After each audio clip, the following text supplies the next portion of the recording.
Hey guys, we're over in our showroom. We don't have any square bodies, we don't have any Mickey Thompson tires, but today's video is about Mickey Thompson and our involvement and relationship with the business and how far it goes back. So stay tuned, this will be a good one. It's going to answer a lot of questions. It's going to leave a lot of questions still unanswered, but they're soon to come. Thanks guys. All right guys, I might not express my excitement a whole lot on camera, but I can tell you what's about to follow in this video is just unrecognizably exciting for us, for my brothers, and for everybody in the old school truck world. This is going to be a monumental thing, and we are super stoked about it. Also, this video will show you a few things that have happened in our lifetime with Mickey Thompson and Weld Wheels. Hope you enjoy. All right, guys, Mickey Thompson tires. I'll give you a little history lesson here, a few things that you may not even know. So Mickey Thompson, Dick Cepek, and Pernelli Jones. Those are three big names in the tire industry. Mickey Thompson being about the only one that's still left around in the tire industry as far as a name goes. All desert racers that actually design their tires for desert racing, sand, and off-road. Mickey Thompson came into our life about the time I started driving because I wanted to very badly have a set of their tires. And about the time I was 17, 18, I could finally afford a set, and I had a set of the double wide, we called it, 39 Mickey Thompson Baja tires. I wish we could find it, and we will. I actually have a picture of my brother, Daniel, that runs the shop in the office side of things, inside that tire, in our kitchen. We rolled him around.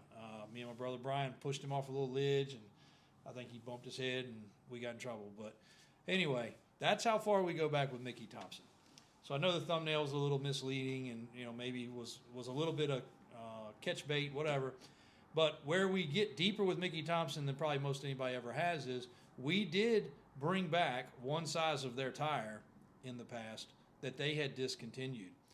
In doing that, the reason for us doing that, we had such demand for it, was a little different than why most people wanted it.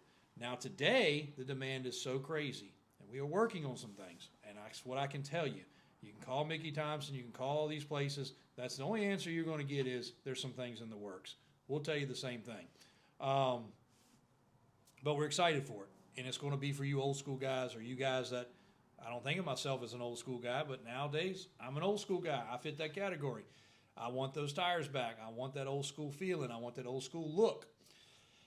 So the 39, 16.5, double wide, they called it double wide because they had two squeakies down the center. They also had a single wide, which was a 15 wide instead of 18 wide. Let's back it up a little bit more. Mickey Thompson. Mickey Thompson, unfortunately, was murdered. AJ can drop the date in here. Rest in peace. Never met him, but he was a man that set a lot of records and did a lot of good things. The people I have met, though, are the people that work for Mickey Thompson, and we've had a great relationship. Me and one of them specifically came along as just a rep, calling on us as a customer, and we were a big customer. We sold a lot of 33s, 35s, 36, 1550s, the sizes that were very popular. We sold a lot of them. This was before Toyo and Nitto were a big name in the industry. Actually, before those two names were even in the industry in the truck world. And me and him became friends. First through talk, probably even before text messages were a thing. Then started text messaging a little bit, and then ended up going to events together, hanging out a lot. He actually stayed at my house several times when he was in town. So became very good friends. And through doing that, we represented the product very well, and always have and always will. We love it. We're tried and true. Nowadays, if a customer comes in, tells Daniel, hey, I want some Mickey Thompson tires, that's what he's getting. If he comes in and says Nittos or Toyos, he's getting Nittos or Toyos. We don't persuade people a different direction. But when this change comes for these old school tires, there's going to be a lot of people coming out of the woodwork. And again, we can't dispel any complete rumors. We can't deny or confirm, but there are some things in the works. For those that did not know that background, what happened there was we were a small dealership. Across the road there only. No showroom. Small office. I don't know, 60 vehicles maybe. And when we had this opportunity to bring this tire back, it was a big deal. It was a big deal for cost. It was a big deal for everything. At the end of the day, I think average, we made about 20 bucks a tire. We can get rich off of it. Matter of fact, for the warehouse space it tied up, we lost money. The warehouse that we stacked all those tires in and I cannot believe we don't have a picture that we have.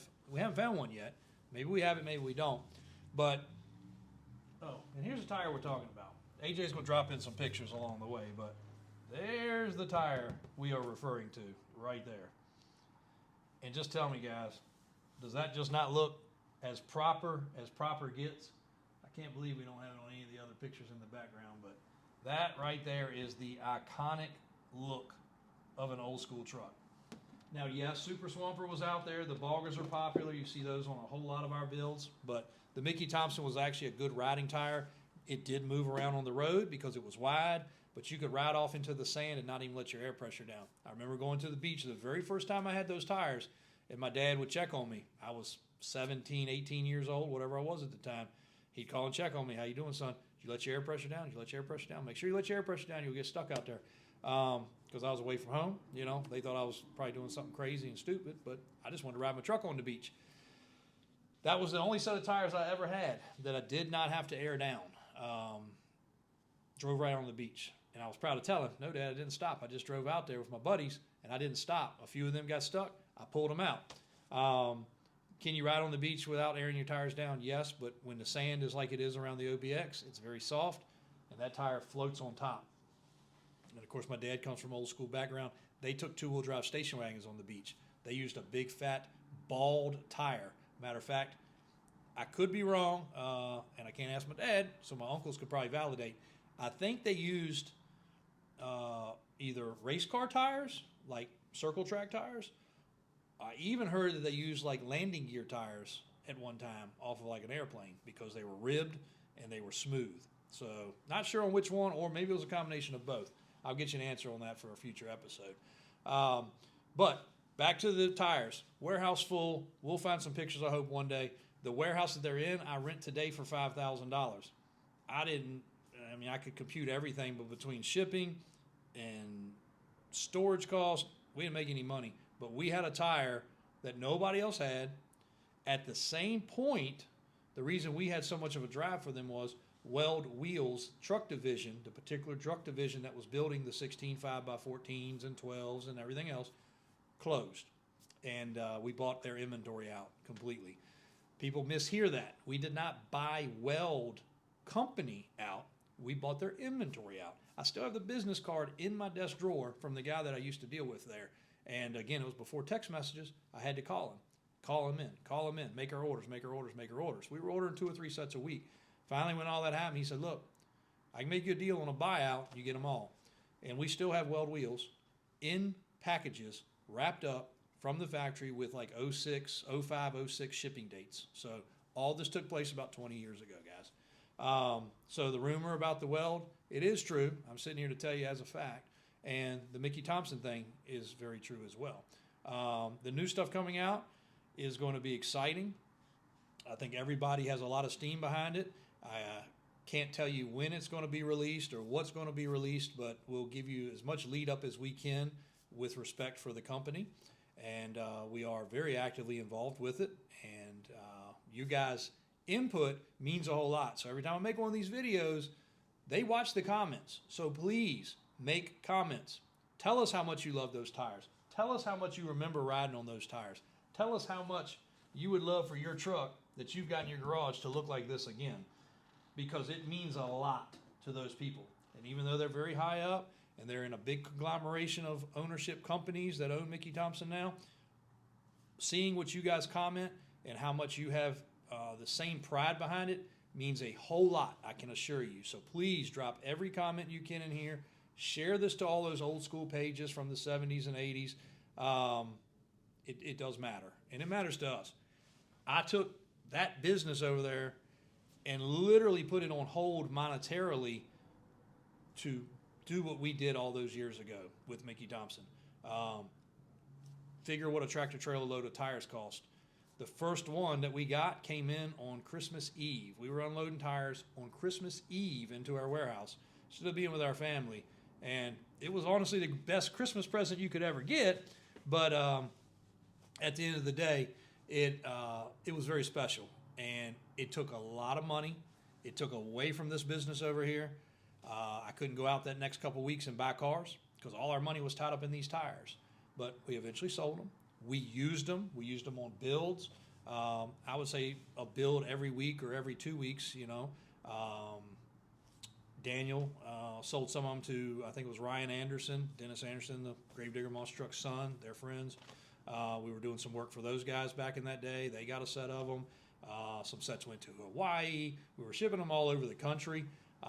We were actually selling them back to vendors that I used to buy them from, and then we sold back to them because they still had customers asking for them. It was an interesting time, guys. It was really, really neat. I know I've done videos about this before, so you guys that are faithful followers, you already know a lot of this. But for you that aren't and that are so hyped about this as much as we are, here's the real information. So please comment. Please tell them how important it is. Let these guys know that bringing back an old school tire is not a dumb thing, because they're, you know, a lot of times they look at it as, you know, it's got to be profits. It's got to make sense. But I've got some guys' attention there, and you guys have as well, that are seeing that there's a heck of an old school following out there that want this stuff. Let's support it. Let's stand behind it. Let's make America great again. And let's get the Mickey Thompson tire back. Thanks, guys.